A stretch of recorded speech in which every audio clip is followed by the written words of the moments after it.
Iran రాజకీయ సంక్షోభానికి ఎట్టకేలకు తెరపడింది. తాత్కాలిక అధ్యక్షుడిగా ఉన్న మొహమ్మద్ ముఖ్బార్ను ఇరాన్ అధ్యక్షుడిగా నియమిస్తూ Iran supreme leader Ayatollah Khomeini నిర్ణయం తీసుకున్నారు. కాసేపటి క్రితమే ఇరాన్ కేబినెట్ నిర్ణయానికి ఆయన ఆమోదం తెలిపారు. రాబోయే 55 రోజుల్లో తిరిగి కొత్త అధ్యక్షుడిని ప్రజలు ఎన్నుకోబోతున్నారు.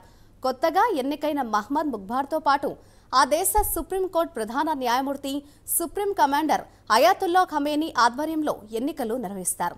ఈ ఎన్నికల్లో గెలుపొందిన వ్యక్తి ఇరాన్ అధ్యక్ష పగ్గాలు చేపడతారు.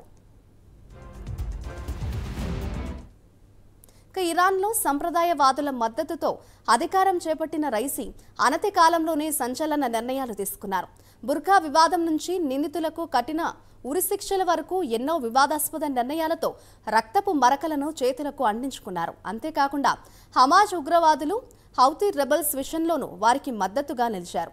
ఉగ్రవాదులకు కావలసిన నిధులను, ఆయుధాలను అందించి తోడ్పాటు అందించారు. ఈ చర్యలతో అమెరికా సహా పలు దేశాలు ఆంక్షలకు గురయ్యారు.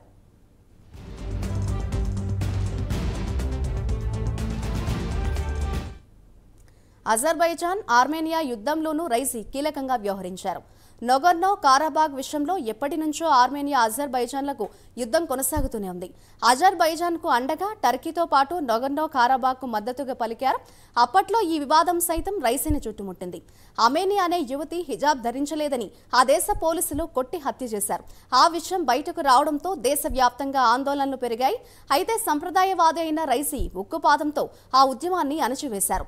మానవ హక్కుల సంఘాలు, ఛాందసవాదాన్ని వ్యతిరేకించేవారు మాత్రం ఇబ్రహీం రైసీ మరణాన్ని సెలబ్రేట్ చేసుకుంటున్నారు. పలు చోట్ల బాణసంచా కాల్చారని ఆ దేశ మీడియా తెలిపింది. ఇరాన్ అధ్యక్షుడు ఇబ్రహీం రైసీ అజర్బైజాన్కు వెళ్లి వస్తుండగా హెలికాప్టర్ కూలిపోవడంతో మరణించారు. వాతావరణం అనుకూలించక హెలికాప్టర్ను ల్యాండింగ్ చేస్తున్న సమయంలో ఈ ప్రమాదం జరిగినట్లు ఆ దేశ రక్షణ శాఖ ప్రకటించింది.